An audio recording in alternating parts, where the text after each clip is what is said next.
जय श्री कृष्ण। आप सभी को भाद्रपद मास की हार्दिक शुभकामनाएं। आज से चतुर्मास का दूसरा महीना प्रारंभ हो रहा है।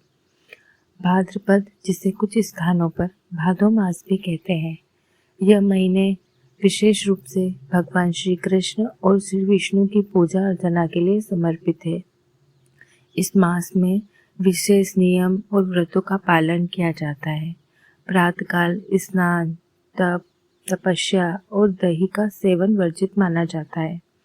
इस बार भाद्रपद मास 10 अगस्त 2025 रविवार से आरंभ होकर 7 सितंबर 2025 को भाद्रपद पूर्णिमा पर समाप्त होगा।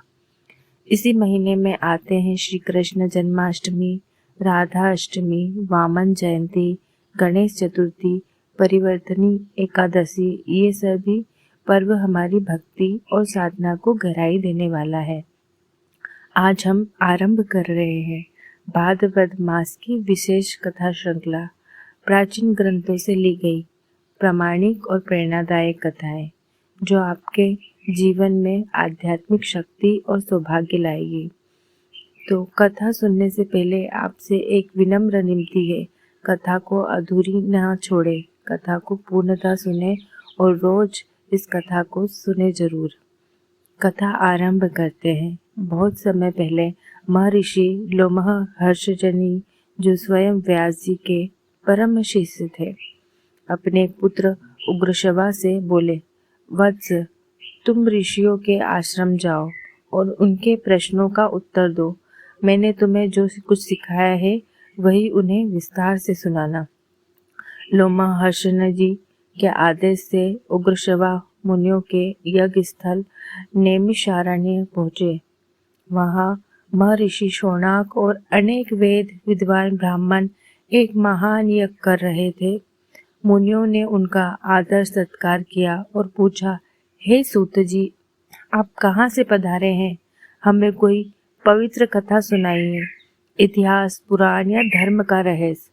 उग्रश्रवा ने विनम्रता से उत्तर दिया, मेरे पिता ने मुझे आदेश दिया है कि मैं आपको प्रश्नों का उत्तर दूं। आप जो सुनना चाहे मैं कहूँगा। पद्म पुराण का परिचय। तब महर्षियों ने अनुरोध किया, हमें पद्म पुराण सुनाइए, बताइए, कमल से प्रकट हुए ब्रह्मा जी ने सृष्टि कैसे की? सूत जी बोले, हे मुनियों, पद्म पुराण में 5 खंड और 55,000 श्लोक है। इसमें सृष्टि, भूमि, स्वर्ग, पाताल और उत्तर खंड का वर्णन है। भगवान विष्णु की नाभि से प्रकट कमल से ही सृष्टि का प्रारंभ हुआ है। यही कमल इस पुराण का आधार है, इसलिए इसका नाम पद्म पुराण है। प्राचीन काल में ब्रह्मा जी ने इसे पुलस्त्य ऋषि को बताया। फिर पुलस्त्य ने हरिद्वार में भीष्म पितामह को सुनाया। जो इस पुराण का पठन श्रवण करता है उसके पाप नष्ट होते हैं, धन, यश और आयु में वृद्धि होती है।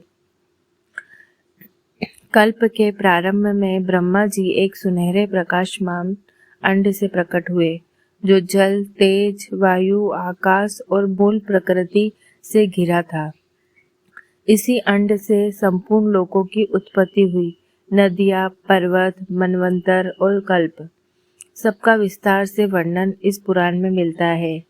इतिहास और पुराण वेदों की संख्या का आधार है। वेद का सही अर्थ तभी समझा जा सकता है जब पुराणों का ज्ञान हो। तभी ऋषियों ने प्रश्न किया, हे सूत जी, पुलस्त्य मुनि जो ब्रह्मा जी के मानस पुत्र हैं, उनका मनुष्य से मिलना दुर्लभ है। भीष्म जी को उनका दर्शन कैसे हुआ? सूत जी मुस्कुराए और बोले, हे मुनिवर, यह भी एक अद्भुत कथा है जिसे मैं आपको कल सुनाऊंगा। तो भक्तों, आज की कथा यहीं समाप्त होती है।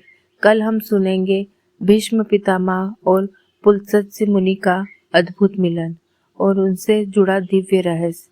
इस भाद्रपद मास का संकल्प लीजिए, प्रतिदिन कथा श्रवण करें, हमारे साथ जुड़े रहिए भक्ति ज्ञान चैनल पर, ताकि ये दिव्य कथा आपके जीवन को आलोकित कर सके। और चैनल को लाइक, शेयर और सब्सक्राइब करना बिल्कुल ना भूलें। जय श्री कृष्णा, जय श्री हरि।